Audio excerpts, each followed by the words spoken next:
What's up guys, this is a true review of Best 11, a clever soccer-themed auction game where you're a manager bidding on the perfect team of free agents to create your dream lineup of footballers and walk away with the win. I'm going to preface by saying I know absolutely nothing about soccer, but it's obvious that the love of the sport is baked into every corner of this game. There are over 100 different player cards, each uniquely illustrated and I'm told are inspired by real-world greats. It's wild how much personality and how many subtle nods are packed into this draft. It really feels like you're not just collecting cards, but that you're in the middle of a draft, scouting talent, forming your strategy, and genuinely building a team that feels like your own.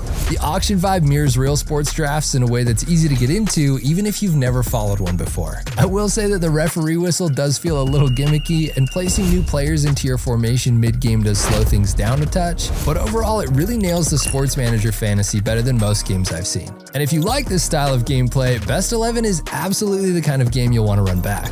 With so many different free agents, unique scoring symbols, and tactical cards in play, it feels like there's another angle to try every time. Your draft might rely strictly on player value one game, while you might try for synergy in something like speed and strength in the next. That said, there are clearly stronger cards in the mix, so over time you'll start to recognize the good, better, and best picks. But I think that's where the tension in bidding games really shines. Knowing what's out there, saving your money, and timing your bids just right. If you like auctions, this one definitely delivers.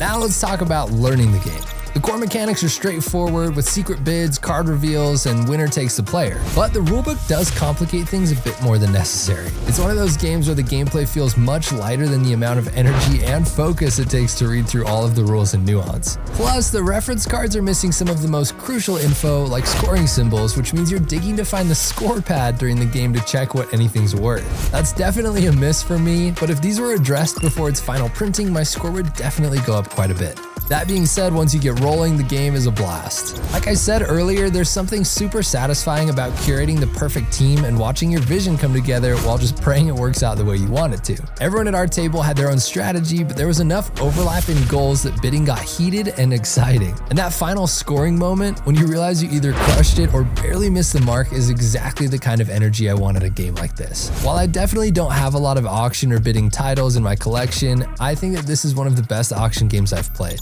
It's tense, tight, and makes you feel clever even when you lose. If drafting rosters, bluffing bids, and building a point-scoring powerhouse sounds like your idea of a good time, Best 11 is definitely worth checking out while it's on Kickstarter. All categories considered, I give Best 11 a true score of 8.3 out of 10.